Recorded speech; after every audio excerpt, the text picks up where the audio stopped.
Good morning mga ka-excellence and kasalto. For this episode of Selective Instinct video, we would like to show you our Golden Monkey Sweater Brood Pen.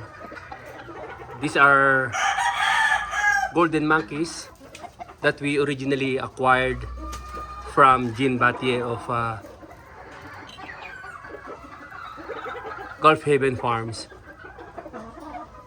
Medyo matagal na po sa amin to, around 2018 we started breeding them. These are the double nose Rite-Outs. We've been keeping them for quite some time now. We like them because hindi po sila ganong kalalaki, sakto lang po yung sukat. They're gentle birds.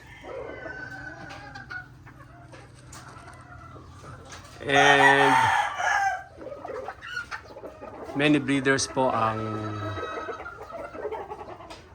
naka-acquire na po sa amin ng ganito and used with their own breeding at okay naman po ang naging resulta. They're the typical sweaters po, but hindi po sila pitis ang katawan, no? Or balahibo. I mean, nagre-resemble pa rin po sila sa mga old sweaters na medyo makapal ng konti ang balahibo. They come light, they come dark, but mostly they are light. This particular brood fowl, he's a bull stag, double nose Rite-Out. Very close descendant of the original monkey we got from Jean. As per to what cross we use them, they are good with the Kelsos. Much success has been achieved po using these sweater Kelsos. And yung iba po mga kaibigan natin na nakakuha nito, they advised us that ginagamit po nila ito pang breed sa kanilang mga sweaters din to create straight sweaters. And with much success, they have been able to produce good birds out of those matings. They're not the big ones, sakto lang po yung sukat.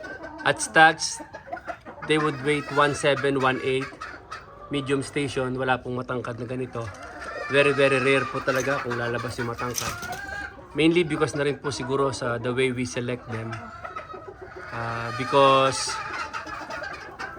when we select yung mga gantong bloodline, we select towards the smaller ones like 1.7, 1.8. This year, nagawa po kami ng mga golden monkeys sa Gilmores and some few golden monkeys sa Gilliams.